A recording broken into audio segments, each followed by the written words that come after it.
Friends, welcome my YouTube channel. मैं आज आप लोगों के पास आया हूँ केमिस्ट्री पढ़ाने के लिए क्लास 10th का लेसन 1। इसमें स्टूडेंट्स इससे पहले हम पढ़ा चुके हैं आप लोग को combination reaction and decomposition reaction, और आज मैं आप लोगों को पढ़ाने के लिए आया हूँ displacement reaction and double displacement reaction.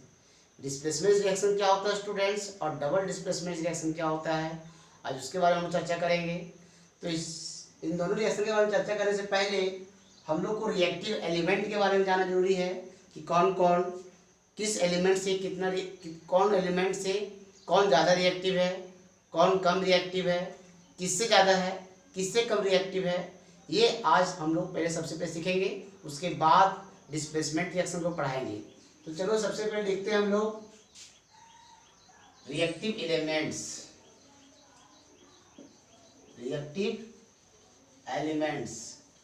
इसका हिंदी होता है स्टूडेंट्स अभिक्रियाशील तत्व। तो सबसे अभिक्रियाशील तत्व एलिमेंट्स जो है पोटेशियम है, फिर सोडियम है, कैल्शियम, मैग्नीशियम, एल्युमिनियम, जिंक, उसके बाद है स्टूडेंट्स आपका कार्बन, आयरन, लीड, हाइड्रोजन, उसके बाद कॉपर, उसके बाद आपका सिल्वर है स्टूडेंट्स, उसके बाद आपका क्या है गोल्ड है स्टूडेंट्स। सबसे ये आपका पोटेशियम जो है ये मोस्ट रिएक्टिव एलिमेंट है। मोस्ट रिएक्टिव एलिमेंट्स पूछा जाएगा, कभी कभी ऑब्जेक्टिव पूछा जाता है स्टूडेंट्स कि सबसे अधिक अभिक्रियाशील तत्व कौन से हैं, मोस्ट रिएक्टिव एलिमेंट्स कौन से हैं, तो उसका जवाब पोटेशियम होगा। और ये आपका स्टूडेंट्स लिस्ट रिएक्टिव एलिमेंट है।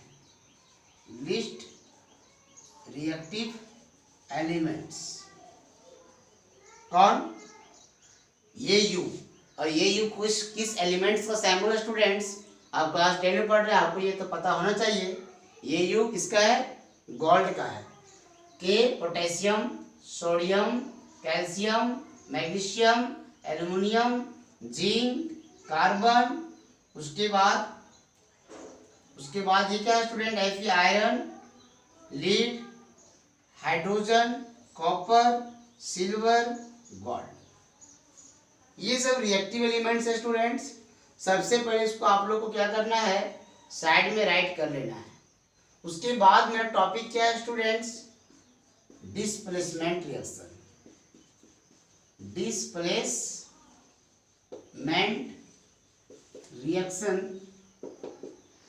डिस्प्लेसमेंट रिएक्शन जो हिंदी मीडियम में पढ़ते हैं स्टूडेंट्स उनको तो इंग्लिश जानना जरूरी है, लेकिन सबसे ज़्यादा जरूरी उनके लिए हिंदी।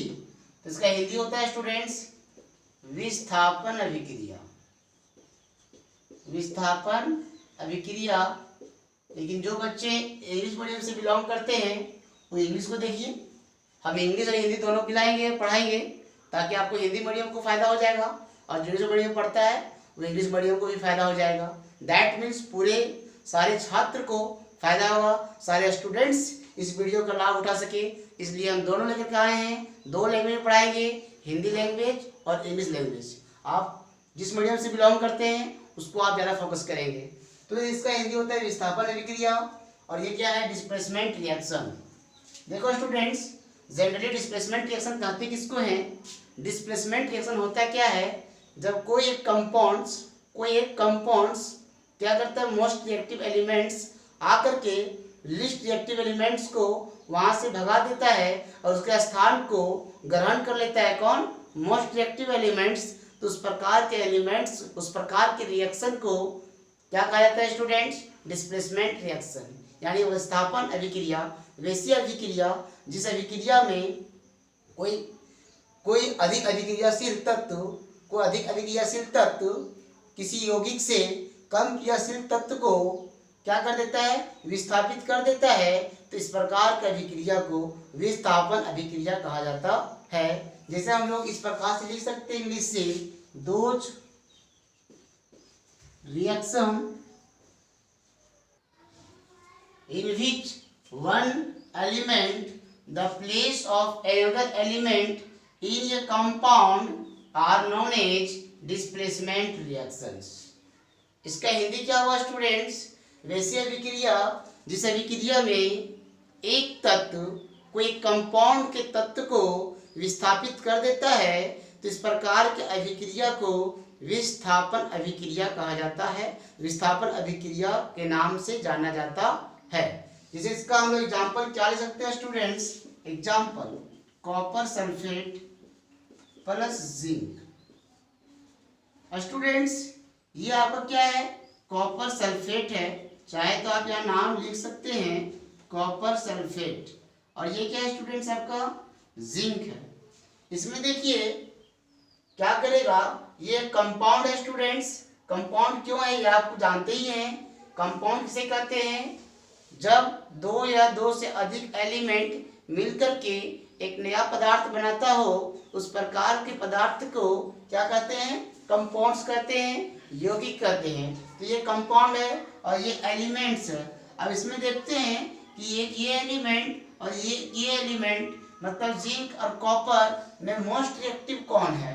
तो देखिए यहाँ कॉपर आता है स्टूडेंट्स और जिंक कहाँ आता है? यहाँ आता है। मतलब ये क्या है? जिंक क्या है? मोस्ट रिएक्टिव एलिमेंट है। किससे? कॉपर से, क्योंकि ये जिंक ऊपर में है और कॉपर कहाँ है? नीचे है। ये क्या है? रिएक्टिव एलिमेंट का सीरीज है स्टूडेंट्स, है ना।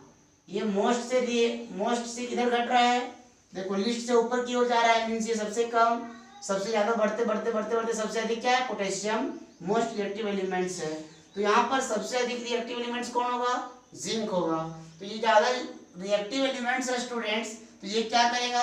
यहाँ पर जाके कॉपर को भगा देगा, कॉपर को भगा देगा और कॉपर का स्थान में कौन बैठ जाएगा? जिंक बैठ जाएगा।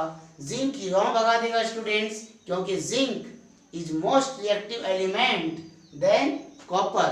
कॉपर से जिंक क्या है? ज्यादा रिएक्टिव एलिमेंट है। जिंक ज्यादा रिएक्टिव एलिमेंट है, कॉपर कम रिएक्टिव एलिमेंट है, इसलिए जिंक का पावर ज्यादा है, इसलिए क्या करेगा? कॉपर को भगा देगा और उसका स्थान में कौन बैठेगा? जिंक। यहाँ क्या हो जाएगा स्टूडेंट्स? कॉपर भाग जाएगा तो यहाँ लगा देंगे जिंक और ये SO4 का SO4 यहाँ लिखेंगे जिंक सल्फेट और कॉपर क्या हो जाएगा? बाहर हो जाएगा। इसका नाम क्या होगा students? Zinc sulphate.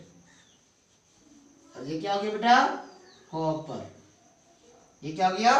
Copper. Next लेते हैं एग्जाम्पल नंबर 1 था। एग्जाम्पल नंबर 2 लेते हैं कॉपर सल्फेट लेते हैं स्टूडेंट्स। और मैं नेक्स्ट लेता हूँ आयरन। इसमें देखिए आयरन कहाँ है? सर्च कीजिए, यहाँ पर है और कॉपर यहाँ पर है। देखो आयरन भी क्या है? ज्यादा रिएक्टिव है। आयरन भी क्या है? ज्यादा रिएक्टिव है। दैट मीन्स आयरन क्या करेगा? कॉपर को भगा देगा। कॉपर कहेगा चल फुट, यहाँ पर तू रहने के लायक नहीं है। बताओ जब कोई ताकतवर इंसान कोई एक जंगल में स्टूडेंट्स कोई एक रहता है शेर और उससे कोई ज्यादा ताकतवर शेर आता है तो क्या करता है?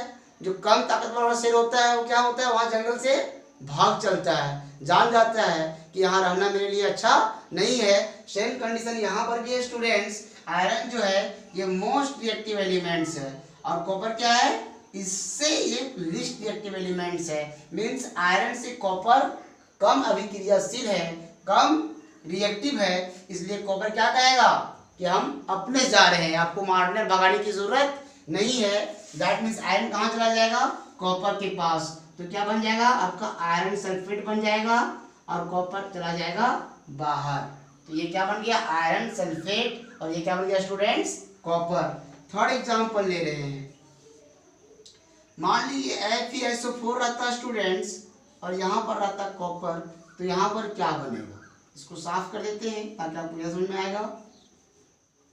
FeSO4 मतलब आयरन सल्फेट और यहाँ पर क्या है?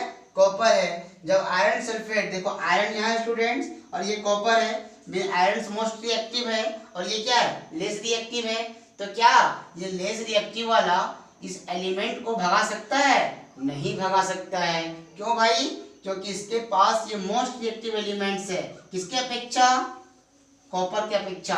कॉपर से ज्यादा रिएक्टिव एलिमेंट कौन है? आयरन है। इसलिए आयरन क्या होगा? कॉपर से नहीं डरेगा, कॉपर इसको भगा नहीं सकता है। तो यहाँ आप क्या लिखेंगे स्टूडेंट? नो रिएक्शन, यहाँ पर कोई अभिक्रिया नहीं होगी। यहाँ पर नो रिएक्शन आप क्यों लिखे? खुशी से लिख दिए, अपने मन से लिख दिए? ऐसा नहीं, आपको बोलना है सर ये जो आयरन है ना ये कॉपर से ज्यादा रिएक्टिव है और कॉपर कम रिएक्टिव है, इसलिए कॉपर क्या करेगा? आयरन को डिस्प्लेस नहीं कर सकता है, विस्थापित नहीं कर सकता है। आयरन को कॉपर भगा नहीं सकता है, आयरन की जगह पर कॉपर नहीं बैठ सकता है, क्योंकि कॉपर आयरन से कम रिएक्टिव एलिमेंट्स है। इसलिए आइए आप सीरीज आपको पहले लिख लेना है, तब आपको समझ आएगा किसके अपेक्षा कौन ज्यादा रिएक्टिव है, कौन कम रिएक्टिव है।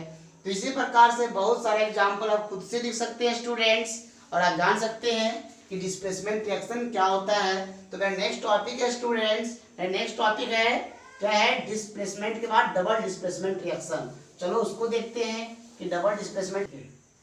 तो नेक्स्ट मेरा है रिएक्शन स्टूडेंट्स क्या है? Double displacement reaction. Double displacement reactions, double displacement reaction. इसका हिंदी होता है स्टूडेंट द्विविस्थापन अभिक्रिया। द्विविस्थापन अभिक्रिया। देखो द्विविस्थापन अभिक्रिया क्या होता है? द्विविस्थापन अभी आपको पढ़ाए हैं डिस्प्लेसमेंट, इसमें डबल डिस्प्लेसमेंट होगा, यानी दो कंपाउंड होंगे और दो कंपाउंड में जो एलिमेंट होंगे वो एलिमेंट क्या कहेंगे? एक्सचेंज करेंगे, अपने अपने कंपाउंड से एक्सचेंज करके एक कंपाउंड का एलिमेंट दूसरे कंपाउंड के एलिमेंट से अटैच हो जाएगा और दूसरा compound element first compound element से अटैच हो जाएगा। दैट मीन्स एलिमेंट का एक्सचेंजिंग यहाँ पर होगा। एलिमेंट का एक्सचेंज कहाँ से होगा? तो कंपाउंड से। और रिएक्टेंट में कितने कंपाउंड होंगे? दो कंपाउंड होंगे, और इसीलिए जब दो बार एक्सचेंज होगा इसीलिए इसका नाम रखा गया है डबल डिस्प्लेसमेंट। मतलब दो बार डिस्प्लेस करेगा, दो एलिमेंट डिस्प्लेस करेंगे, इसलिए इसका नाम है द्विविस्थापन डबल डिस्प्लेसमेंट रिएक्शन। चलो इसका डेफिनेशन लिखते हैं students. Those in which two compounds react by an exchange of ions are called double displacement reactions। इसका हिंदी क्या हुआ स्टूडेंट्स? तो ये समझिए, वैसी अभिक्रिया जिस अभिक्रिया में दो कंपाउंड्स के एलिमेंट्स और एलिमेंट्स को जब कैसे आयन मतलब बताते हैं आपको हम, जब दो कंपाउंड्स आयन या तो एलिमेंट्स क्या करते हैं? एक्सचेंज करते हैं। एक्सचेंज मतलब आदान प्रदान, मतलब दूसरा एलिमेंट दूसरा कंपाउंड का एलिमेंट फर्स्ट कंपाउंड के एलिमेंट से अटैच हो जाएगा और फर्स्ट कंपाउंड का एलिमेंट दूसरे कंपाउंड के एलिमेंट से ऐड हो जाएगा, अटैच हो जाएगा। तो इस प्रकार का अभिक्रिया को डबल डिस्प्लेसमेंट रिएक्शन कहा जाता है। Example AgNO3। इसका नाम क्या हुआ स्टूडेंट? AgNO3 का इसका नाम होगा सिल्वर नाइट्रेट, और ये क्या हो गया? NaCl। इसका नाम क्या हुआ student? Sodium chloride. Chemical name इसका हो जाएगा सोडियम क्लोराइड। तो ये आपका कॉमन नेम क्या हम लोग जानते हैं? साल्ट के नाम से, नमक के नाम से, जो हम लोग नमक खाते हैं। तो देखिए यहाँ पर एक ये एलिमेंट है और ये आपका एक एलिमेंट है। दूसरी बात ध्यान रहे कि देखो ये भी कंपाउंड है, ये भी कंपाउंड है। इसमें देखो ये सोडियम जो है ये Ag के प्लेस में चला जाएगा और Ag जो है वो सोडियम के प्लेस में चला जाएगा। दैट मीन्स ये क्या बन गया स्टूडेंट्स? कितने बार डिस्प्लेसमेंट हो रहा है? यहाँ पर कितना बार डिस्प्लेस किया जा रहा है? तो दो बार। सोडियम पे लग गया सिल्वर की जगह में, यहाँ क्या बन जाएगा? NaNO3 बने कि नहीं? जब सोडियम पहुंच जाएगा इसकी जगह में तो ये भग गया, सोडियम यहाँ गया तो यहाँ क्या बन गया? NaNO3 मतलब सोडियम नाइट्रेट, सोडियम नाइट्रेट। और ये सिल्वर जो यहाँ से उड़ा तो कहाँ चला जाएगा? इसके जगह में, सोडियम के जगह में। तो यहाँ क्या बन जाएगा आपका? AgCl, silver chloride, silver chloride.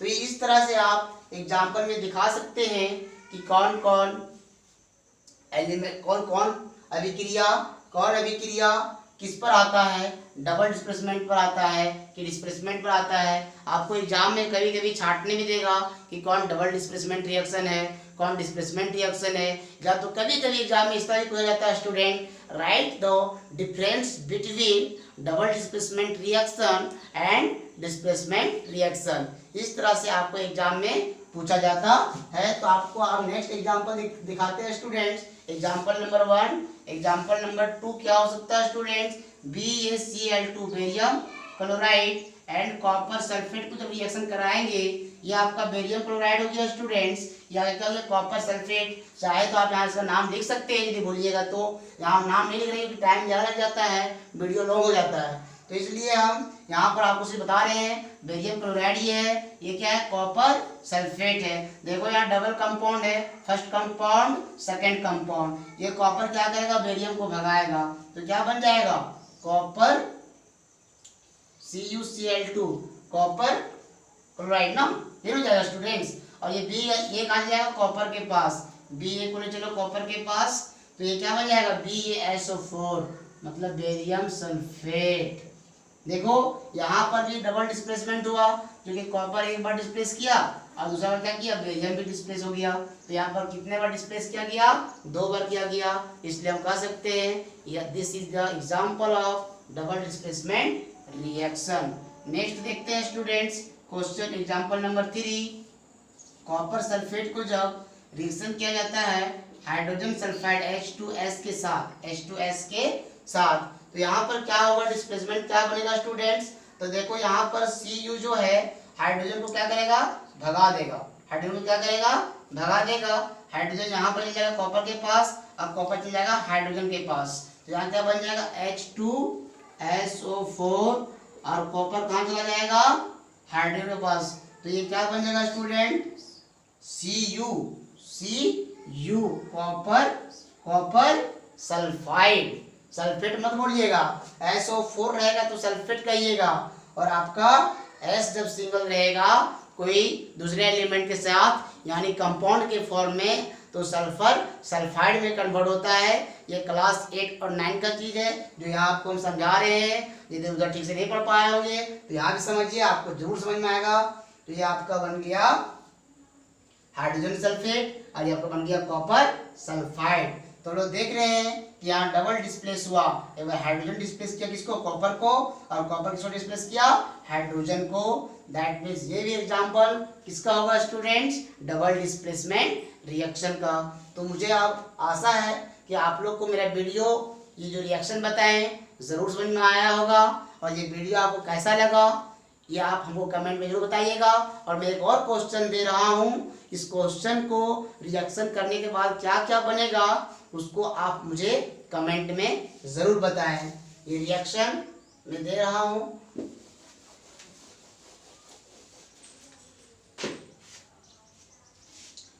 Sodium hydroxide plus hydrochloric acid. तो यहाँ पर क्या बनेगा स्टूडेंट्स ये आपको कमेंट में बताना है। ये आपका क्वेश्चन एग्जांपल नंबर 4 हो गया स्टूडेंट्स, दैट मीन्स ये क्वेश्चन हो गया, that means we can say that this is your homework. आपको ये आंसर किसमें बताना है कमेंट में कि आपको समझ में आया कि नहीं आया, डबल डिस्प्लेसमेंट रिएक्शन क्या होता है और डिस्प्लेसमेंट रिएक्शन क्या होता है। Thank you students for